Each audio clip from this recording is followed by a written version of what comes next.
berdasarkan kejadian nyata yang tragis. Yang pertama, The Conjuring di tahun 2013. Terinspirasi dari kasus keluarga Perron di Rhode Island, fakta nyatanya, keluarga Perron pindah ke rumah tua yang dulunya milik seorang penyihir bernama Bathsheba Sherma. Banyak kejadian mistis seperti kerasukan dan poltergeist. Yang kedua, Annabelle di tahun 2014. Terinspirasi dari boneka Annabelle yang disimpan di Museum Okultisme milik keluarga Warren. Fakta nyatanya, boneka asli berbentuk Raggedy Ann, bukan porselen seperti di film.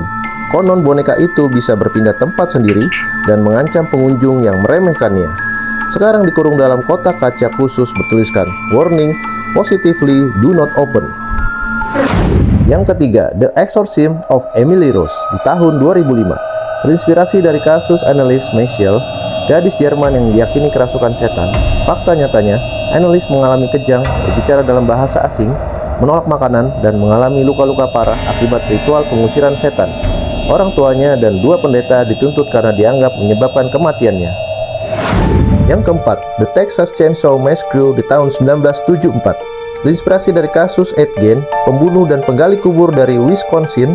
Fakta nyatanya, Gein membuat perabot dari kulit manusia, menyimpan organ tubuh, dan mengenakan topeng dari wajah korban.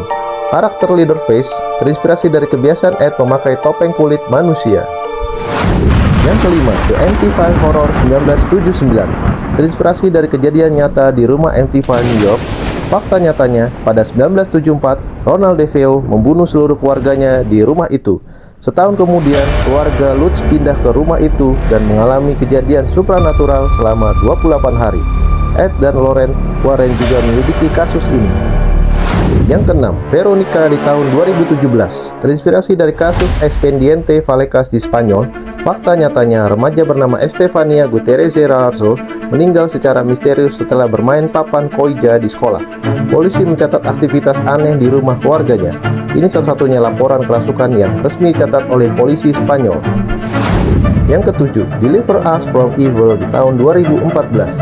Terinspirasi dari buku harian seorang polisi NYPD bernama Ralph Sarchi.